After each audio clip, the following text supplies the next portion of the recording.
Hello everyone. विविध गतिविधियों पर आज की दूसरी वीडियो है। तो आज का पहला प्रश्न है, आचार्य शुक्ल ने एडविन आर्नल्ड के आख्यान काव्य लाइट ऑफ एशिया का बुद्ध चरित नाम से किस भाषा में अनुवाद किया है? लाइट ऑफ एशिया का बुद्ध चरित नाम से किस भाषा में अनुवाद किया है? तो ऑप्शन में है खड़ी बोली, अवधी, ब्रज भाषा या इनमें से किसी में भी नहीं। तो बुद्ध चरित जो है आचार्य शुक्ल की रचना है जो ब्रज भाषा में है। तो इसका सही उत्तर हो जाएगा ऑप्शन सी, ब्रज भाषा में किया है। लाइट ऑफ एशिया का ब्रज भाषा में अनुवाद किया है आचार्य रामचंद्र शुक्ल ने। यह पद्यानुवाद है।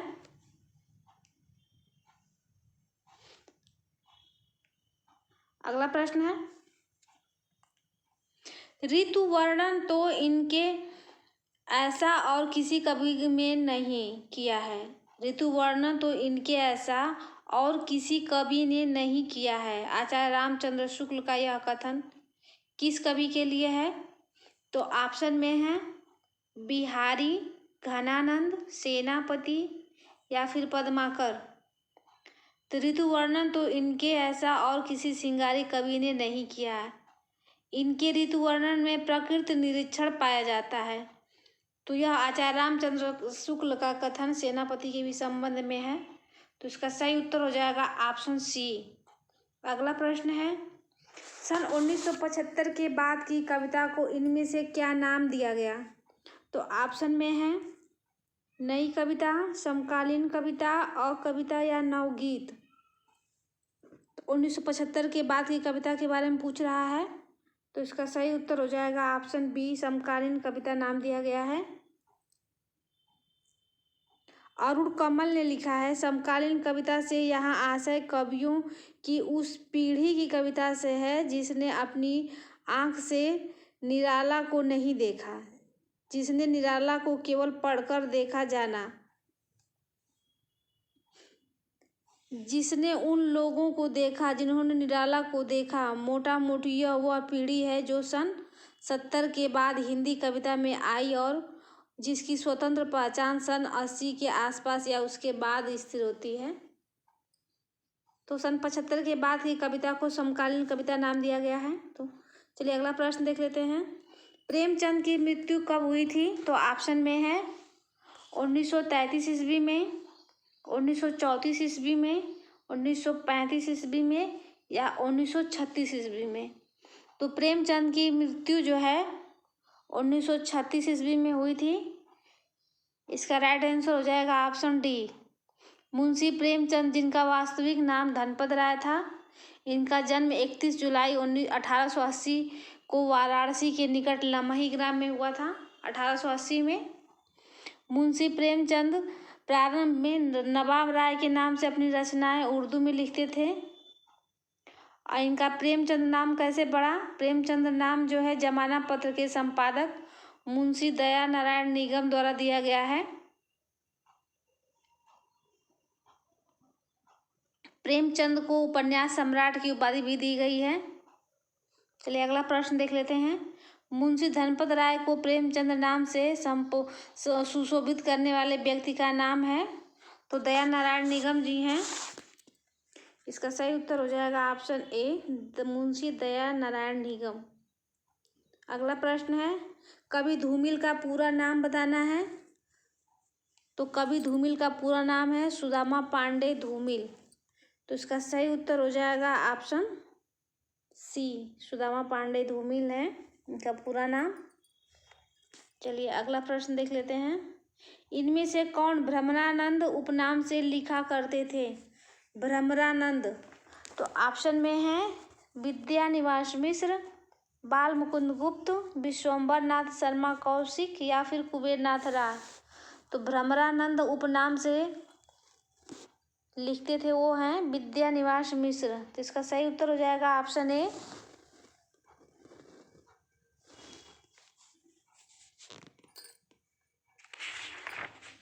अगला प्रश्न है, इनमें से कौन सा कथाकार उत्तराखंड से संबंधित नहीं है? तो ऑप्शन में है अमरकांत, शैलेश मटियानी, शेखर जोशी या फिर हिमांशु जोशी। इनमें से कौन सा कथाकार उत्तराखंड से संबंधित नहीं है? तो इसका सही उत्तर हो जाएगा ऑप्शन ए अमरकांत। अमरकांत उत्तर प्रदेश के बलिया जनपद से हैं और शेष सभी जो रचनाकार हैं उत्तराखंड से हैं।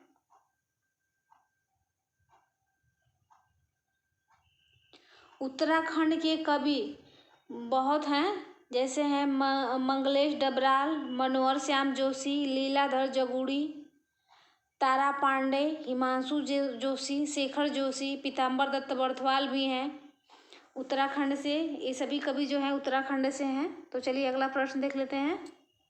इनमें से कौन सा गुण अथवा दोष समालोचक में नहीं होना चाहिए? तो ऑप्शन में है आलोच्य विषय का सम्यक ज्ञान, निष्पक्षता, सहृदयता, ईर्ष्या की भावना। तो विकल्प देख के आप लोग जान ही गए होंगे। इसका सही उत्तर हो जाएगा ऑप्शन डी, ईर्ष्या की भावना नहीं होना चाहिए। समालोचक के जो आवश्यक गुण होते हैं जैसे अंतर्दृष्टि होना चाहिए, सहानुभूति होनी चाहिए, बहुज्ञता होना चाहिए, औचित्य होना चाहिए, धैर्य एवं निष्पक्षता होना चाहिए। ये सभी गुण जो समालोचक के अंदर होने चाहिए। अगला प्रश्न है विधि क्या है? तो विधि एक प्रकार का रूपक है। साहित्य दर्पणकार विश्वनाथ जो है कविराज ने रूपक के 10 प्रकार बताए हैं। रूपक के 10 प्रकार बताए हैं। तो इसका सही उत्तर हो जाएगा ऑप्शन डी। अगला प्रश्न है निम्नलिखित में से जो कथन उचित नहीं है उसे छांटिए। तो कौन सा कथन उचित नहीं है? तो ऑप्शन देख लेते हैं पहले। एक भाषा में प्रकट किए गए भावों और विचारों को दूसरी भाषा में प्रकट करना अनुवाद कहलाता है। अनुवादक के लिए केवल किसी एक भाषा का ज्ञान पर्याप्त है। जिस भाषा से अनुवाद किया जाता है उसे स्रोत भाषा और जिस भाषा में अनुवाद किया जाए उसे लक्ष्य भाषा कहते हैं। अनुवाद शब्द अंग्रेजी के ट्रांसलेशन का पर्याय है। तो कौन सा जो है कथन उचित नहीं है? तो ऑप्शन बी जो है उचित नहीं है। तो इसका सही उत्तर हो जाएगा ऑप्शन बी। चलिए अगला प्रश्न देख लेते हैं। अनपेक्षित व कामुकतादर्शी समाचारों को किस वर्ग में रखा जाता है? तो ऑप्शन है एकांगी समाचार, डायरी समाचार, सनसनीखेज समाचार या गर्म समाचार। तो इसका सही उत्तर हो जाएगा ऑप्शन डी गर्म समाचार। ऑप्शन डी इसका सही उत्तर हो जाएगा। अगला प्रश्न है रेडियो में ब्रॉडकास्टिंग कॉमर्शियल और टीवी कॉमर्शियल में क्या अंतर होता है? अंतर बताना है। तो ऑप्शन में है रेडियो में सारा संदेश शब्द, संगीत और ध्वनि के प्रभाव में होता है जबकि टीवी में सारे प्रभाव पर्दे पर दिखाए जाते हैं। टीवी की तुलना में रेडियो काफी लेखक को समय की दूरी पूरी स्वतंत्रता नहीं होती। नहीं, इसका सही उत्तर हो जाएगा ऑप्शन ए। पूरा विकल्प पढ़ने की जरूरत नहीं है। इसका सही उत्तर हो जाएगा ऑप्शन ए। अगला प्रश्न है भारत की सर्वप्रमुख और एशिया की सबसे बड़ी संवाद समिति कौन सी है? संवाद समिति बताना है। तो ऑप्शन में है national news agency, press trust of India, Univarta, Hindustan समाचार।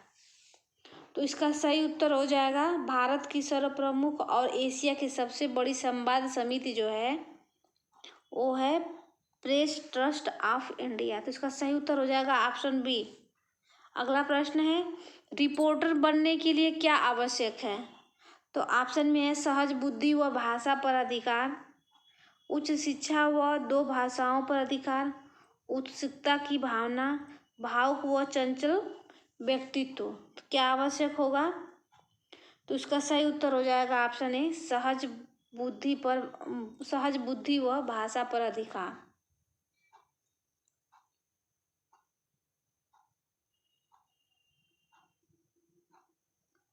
अगला प्रश्न है डेस्क के लिए समाचारों की आपूर्ति कौन करता है?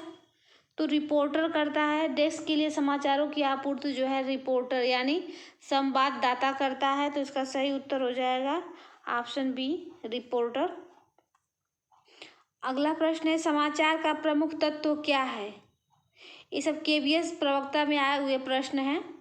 तो समाचार का प्रमुख तत्व क्या है? तो ऑप्शन में है रोचकता, उत्तेजकता, महत्वपूर्णता, सत्यता व नवीनता। तो इसका सही उत्तर हो जाएगा ऑप्शन डी, सत्यता व नवीनता। अगला प्रश्न है, अक्षरों अथवा शब्दों को जोड़ने के लिए प्रूफ रीडर किस चिन्ह का प्रयोग करते हैं? तो इसका सही उत्तर हो जाएगा ऑप्शन ए, इस चिन्ह का प्रयोग करते हैं। अगला प्रश्न है, पत्रकार मोरिस फेगस के अनुसार समाचारों को पाठक के लिए बोधगम्य कौन बनाता है? तो ऑप्शन में है संपादक, संवाददाता, कंपोजर या फिर संशोधक। तो इसका सही उत्तर हो जाएगा संवाददाता हो जाएगा इसका। बोधगम्य जो है संवाददाता बनाता है। तो इसका सही उत्तर हो जाएगा ऑप्शन बी। अगला प्रश्न है, संचार माध्यमों का प्रमुख प्रयोजन क्या है? तो ऑप्शन में है सूचना को जन सामान्य तक पहुंचाना, सूचना को विशिष्ट वर्ग तक पहुंचाना, सूचना को पढ़े लिखे लोगों तक पहुंचाना, सूचना को केवल साहित्य प्रेमियों तक पहुंचाना। तो विकल्प देख के आप लोग जान गए होंगे। तो इसका सही उत्तर हो जाएगा ऑप्शन ए, सूचना को जन सामान्य तक पहुंचाना। अगला प्रश्न है, दृश्य श्रव्य काव्य से क्या अभिप्राय है? दृश्य श्रव्य काव्य से क्या अभिप्राय है? तो जो साहित्य दिखाई दे वह दृश्य है। ऑप्शन में है जो साहित्य दिखाई दे वह दृश्य, जैसे पुस्तकें। जो साहित्य सुना जा सके जैसे उपन्यास वह श्रव्य है। देखने के साथ साथ जिसे सुन भी सकें जैसे चलचित्र वह दृश्य काव्य है। दृश्य काव्य जैसे नाटक, श्रव्य काव्य जैसे कविता कहानी। दृश्य काव्य से पूछ रहा है तो दृश्य श्रव्य काव्य से क्या तात्पर्य है? तो इसका सही उत्तर हो जाएगा ऑप्शन सी, दृश्य श्रव्य काव्य से तात्पर्य है जो देखने के साथ साथ सुन भी सकें, जैसे टीवी हो गई। अगला प्रश्न है, इनमें से जो श्रव्य संचार का माध्यम नहीं है उसे चिन्हित कीजिए। जो श्रव्य संचार का माध्यम नहीं है उसे चिन्हित करना है। तो इसका सही उत्तर हो जाएगा ऑप्शन ए, दूरदर्शन। दूरदर्शन हो जाएगा सही उत्तर। अगला प्रश्न है, गद्य की वह विधा जो किसी एक विषय पर सर्वांगपूर्ण और सम्यक विचार प्रस्तुत करती है उसे क्या कहते हैं? तो ऑप्शन में है साक्षात्कार, आलेख, रिपोर्ट या फिर विज्ञापन। तो गद्य की वह विधा जो किसी एक विषय पर सर्वांगपूर्ण और सम्यक विचार प्रस्तुत करती है उसे आलेख कहते हैं। तो इसका सही उत्तर हो जाएगा ऑप्शन बी। अगला प्रश्न है, आप किस कथन को असंगत मानते हैं?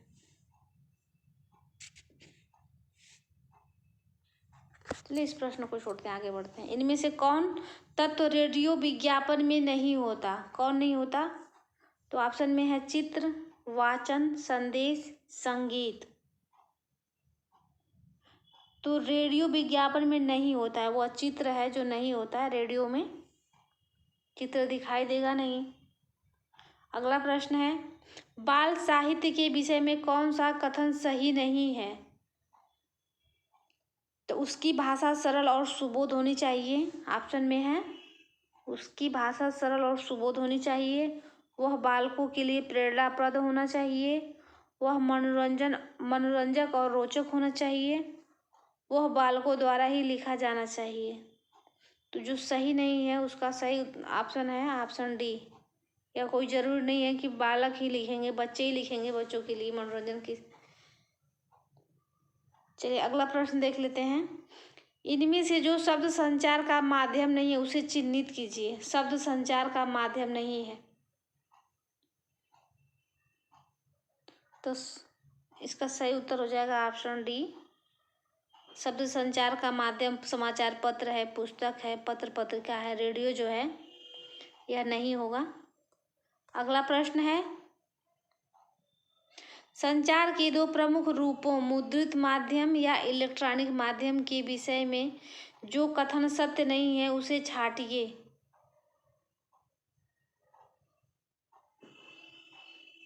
तो ऑप्शन है इसका, इन दोनों माध्यमों से संचार क्षेत्र में अभूतपूर्व गति आई।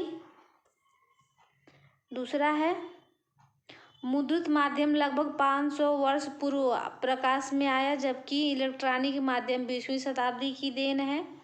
तीसरा है, वैज्ञानिकों की सूझबूझ से दोनों माध्यम अस्तित्व में आए। ये दोनों माध्यम अंततः मानव जाति का विनाश करेंगे। तो जो कथन असत्य है उसे बताना है। तो इसका सही उत्तर हो जाएगा ऑप्शन डी, यह सत्य नहीं है। अगला प्रश्न है, सूरदास जी को जीवनोत्सव का कवि किसने कहा है? तो ऑप्शन में है आप पंडित रामचंद्र शुक्ल, आचार्य हजारी प्रसाद द्विवेदी, पंडित महावीर प्रसाद द्विवेदी या फिर मैथिली शरण गुप्त।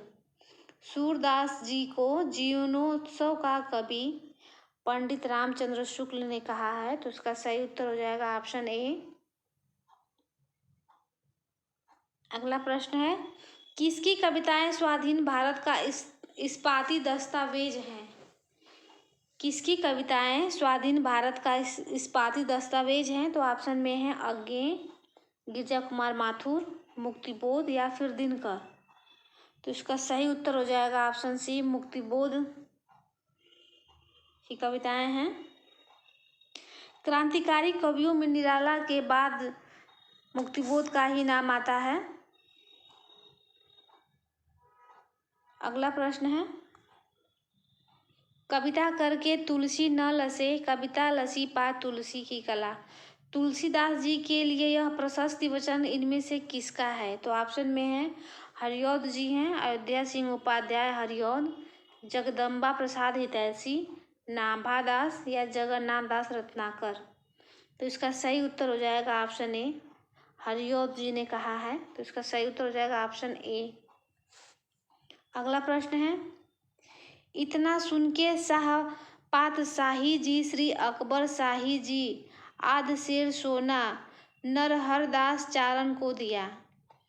इनकी 1.5 शेर सोना हो गया, 1.5 शेर सोना हो गया, रास बचना पूरन भया, आम खास बरखास हुआ। इन पंक्तियों का संबंध किस रचना से है? तो ऑप्शन में है 84 वैष्णव की वार्ता, चंद छंद वर्णन की महिमा या 252 वैष्णव की वार्ता या आईने अकबरी की भाषा वचनिका। तो यह किससे है? तो इसका सही उत्तर हो जाएगा ऑप्शन बी, यह चंद छंद वर्णन की महिमा से है। चलिए अगला प्रश्न देख लेते हैं, कवि गंग द्वारा रचित चंद छंद वर्णन की महिमा पुस्तक की भाषा क्या थी? या चंद छंद वर्णन की महिमा किस भाषा में रचित है? तो इसका ऑप्शन देख लीजिए, अवधी, खड़ी बोली, भोजपुरी या फिर ब्रज। तो इसका सही उत्तर हो जाएगा खड़ी बोली में है। इसका सही उत्तर हो जाएगा ऑप्शन बी। अगला प्रश्न है, पाली भाषा की समय सीमा मानी जाती है। पाली भाषा की समय सीमा बताना है। तो ऑप्शन में है 1000 ईस्वी पूर्व से 500 ईस्वी तक, 500 ईस्वी पूर्व से प्रथम शताब्दी ईस्वी तक, 1000 ईस्वी पूर्व से 500 ईस्वी पूर्व तक या फिर प्रथम शताब्दी ईसा से 500 ईसा तक। तो पाली भाषा की जो समय सीमा है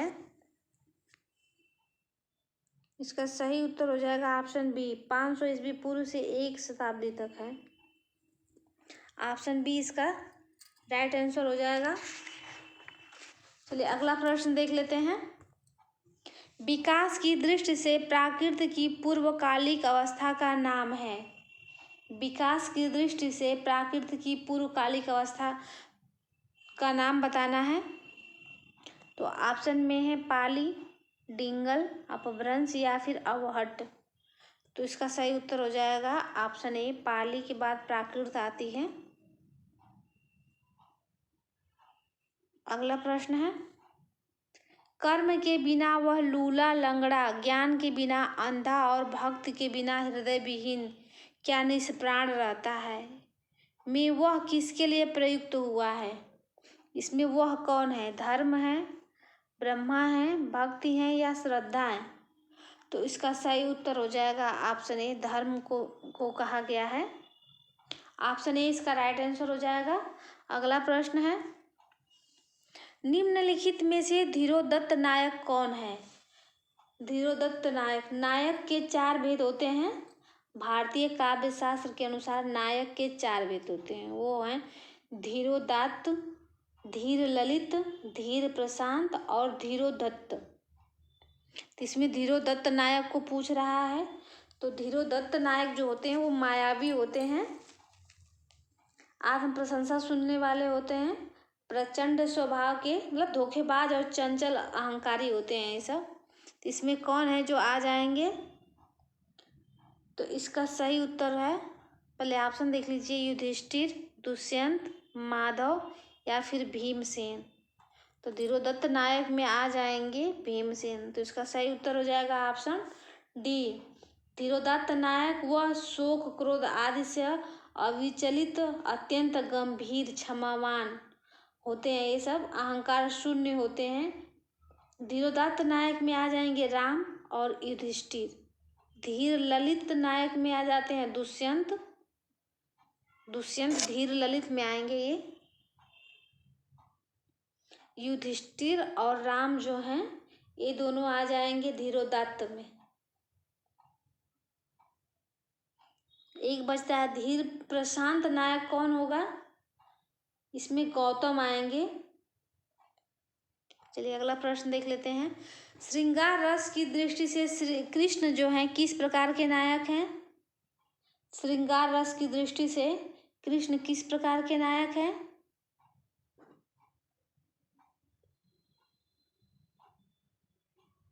श्रृंगार विचार या नायिका के पति नायक के दृष्टिकोण के आधार पर नायक 4 प्रकार के होते हैं, वो हैं अनुकूल नायक, दक्षिण नायक, शठ नायक या धृष्ट नायक। शठ नायक और धृष्ट नायक होते हैं। तो इसमें से कृष्ण को बताना है, तो इसमें कृष्ण जो हो जाएंगे वह दक्षिण नायक के अंतर्गत आएंगे। तो इसका सही उत्तर हो जाएगा ऑप्शन बी। अगला प्रश्न है, a dictionary of English and Hindustani के लेखक का नाम बताना है। तो ऑप्शन में है George Grierson, William grouse, John Gilchrist या फ्रेडरिक पिंकार्ट। तो इसका सही उत्तर हो जाएगा ऑप्शन सी, यह जॉन गिलक्राइस्ट का है। अगला प्रश्न है, आई.ए. रिचर्ड्स के महत्वपूर्ण सिद्धांत में से एक है, तो कौन सा है वो। तो ऑप्शन में है विरेचन सिद्धांत, अनुकरण सिद्धांत, संप्रेषण सिद्धांत, निर्वैयक्तिकता सिद्धांत। तो इसका सही उत्तर हो जाएगा ऑप्शन सी, संप्रेषण सिद्धांत। अगला प्रश्न है, मधुमय बसंत जीवन वन के इस पंक्ति में बसंत किसका प्रतीक है। तो ऑप्शन में है बसंत किसका प्रतीक है। तो यौवन का, वृद्धावस्था का, माधुर्य का या फिर सौंदर्य का। तो इसका सही उत्तर हो जाएगा ऑप्शन ए, यौवन का प्रतीक है। अगला प्रश्न है, रज्जु शब्द का हिंदी में अर्थ बताना है। रज्जु किसे कहते हैं। तो ऑप्शन में है मछली, मेढक, रस्सी या फिर घोड़ा। तो इसका सही उत्तर हो जाएगा ऑप्शन सी, रज्जु जो है रस्सी को कहते हैं। तो उसका हिंदी में अर्थ हो जाएगा रज्जु का रस्सी। अगला प्रश्न है, भारतीय नारी की समस्याओं को आधार बनाकर महादेवी वर्मा ने कौन सा ग्रंथ लिखा है। तो कौन सा ग्रंथ लिखा है तो बताना है। ऑप्शन में है पथ के साथी, श्रृंखला की कड़ियाँ, अतीत के चलचित्र या इनमें से कोई नहीं? तो इसका सही उत्तर हो जाएगा ऑप्शन बी, श्रृंखला की कड़ियां हैं। अगला प्रश्न है,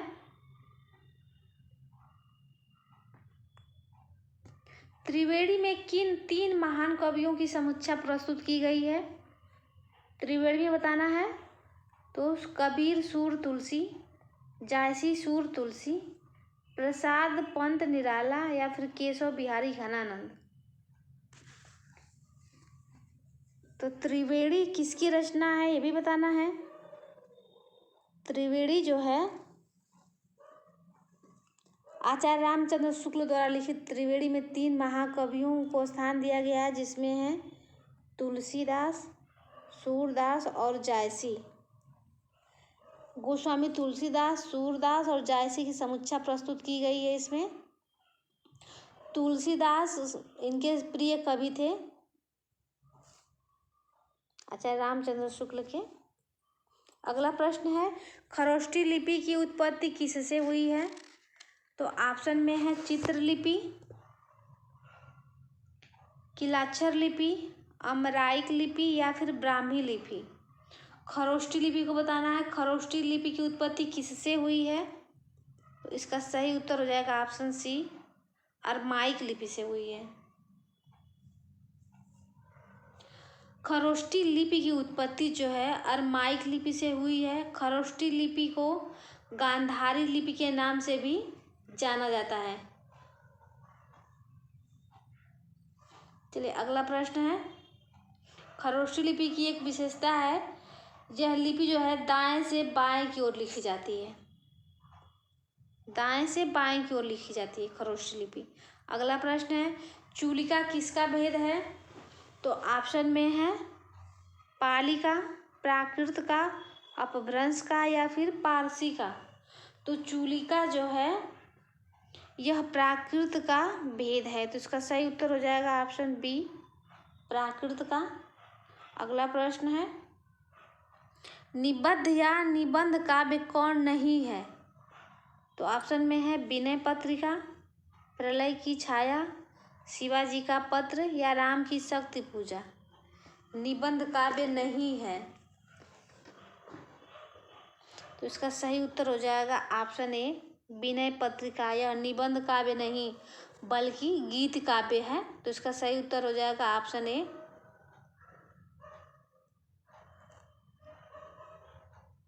अगला प्रश्न है, प्रगीत काव्य में प्रधानता होती है, किसकी प्रधानता होती है? तो ऑप्शन में है भावना और गीतात्मकता की, संगीतात्मकता की, प्रकृति चित्रण की या उपर्युक्त में से किसी की भी नहीं। तो प्रगीत काव्य में प्रधानता होती है संगीतात्मकता की, तो इसका सही उत्तर हो जाएगा ऑप्शन बी। अगला प्रश्न है, चंपू के 2 भेद हैं, वो भेद कौन कौन से हैं?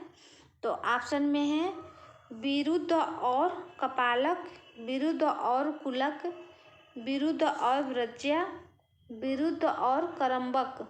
तो इसका सही उत्तर हो जाएगा ऑप्शन डी, विरुद्ध और करम्बक। अगला प्रश्न देख लेते हैं, कालक्रम की दृष्टि से इनमें सबसे पुराने कवि हैं, कौन हैं?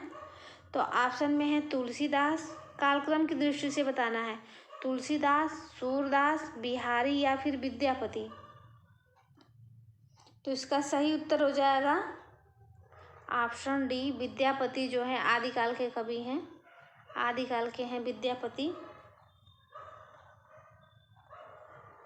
यह सबसे पुराने कवि हैं, जबकि तुलसीदास व सूरदास जो हैं भक्ति काल के हैं और ये बिहारी रीतिकाल के कवि हैं। इतना तो सभी लोगों को पता होगा। चलिए अगला प्रश्न देख लेते हैं, हिंदी आलोचना में जातीय शब्द का राष्ट्रीय अर्थ में सर्वप्रथम प्रयोग किसने किया है? तो ऑप्शन में है भारतेंदु हरिश्चंद्र, महावीर प्रसाद द्विवेदी, डॉक्टर रामविलास शर्मा या फिर आचार्य रामचंद्र शुक्ल। हिंदी आलोचना में जातीय शब्द का राष्ट्रीय अर्थ में सर्वप्रथम प्रयोग करने वाले कवि हैं भारतेंदु हरिश्चंद्र। तो इसका सही उत्तर हो जाएगा ऑप्शन ए।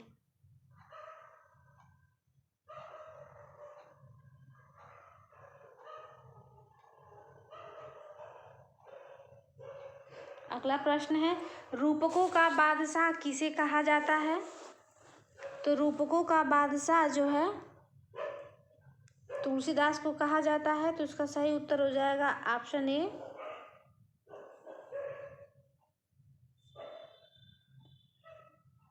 इनको रूपकों का बादशाह जो है बच्चन सिंह ने कहा है। हिंदी साहित्य के दूसरे इतिहास में बच्चन सिंह ने तुलसीदास को रूपकों का बादशाह कहा है। चलिए अगला प्रश्न देख लेते हैं। बिहारी सतसई पर फिरंगे सतसई नाम से फारसी भाषा में एक टीका लिखी गई है। इस के टीकाकार कौन है? तो ऑप्शन में है फिराक गोरखपुरी, आनंदी लाल शर्मा, अमीर खुसरो या मिर्जा गालिब। बिहारी सतसई पर फिरंगे सतसई किसने लिखा है? तो इसका सही उत्तर हो जाएगा ऑप्शन बी, आनंदी लाल शर्मा ने लिखा है फिरंगे सतसई।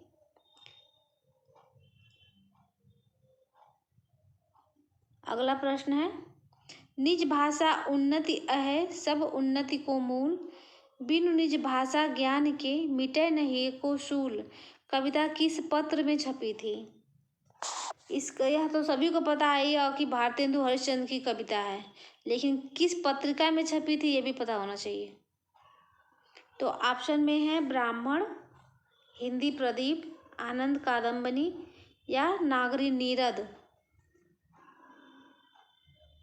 तो इसका सही उत्तर हो जाएगा ऑप्शन बी, हिंदी प्रदीप में छपी थी। अगला प्रश्न है, शिवा को बखानो की बखानो छत्रसाल को में शिवा का क्या अर्थ है? शिव जी हैं या शिवाजी हैं या महादेव हैं या बालाजी हैं? तो शिवा को बखानो की बखानो छत्रसाल को, तो इसमें शिवा का अर्थ बताना है।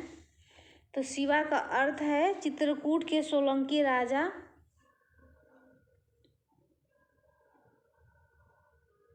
तो इसका सही उत्तर हो जाएगा ऑप्शन बी। यह शिवा जो राजा का है बखान इसमें।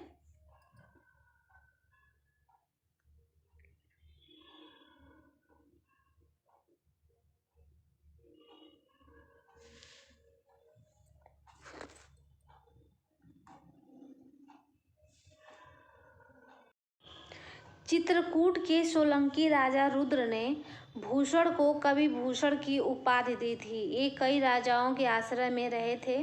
कहा जाता है कि भूषण शिवाजी के यहाँ कुछ दिनों तक रहकर अपने घर लौटते समय महाराज छत्रसाल के दरबार में गए। इन्हें शिवाजी का राजकवि समझकर महाराज छत्रसाल ने इनका बड़ा आदर किया और यथोचित सम्मान करने के लिए विदा करते समय इनकी पालकी को कंधा लगाया था। महाराज छत्रसाल ने कंधा लगाया था। भूषण यह देखकर मतलब उनको अपने पालकी को कंधा लगाते समय देखे तो इसी पर उन्होंने यह कविता लिखी थी कि शिवा को बखानो की बखानो छत्रसाल को। तो यहाँ पे शिवा का अर्थ शिवाजी से है। तो आज के लिए बस इतना ही, मिलते हैं नेक्स्ट वीडियो में, तब तक के लिए धन्यवाद।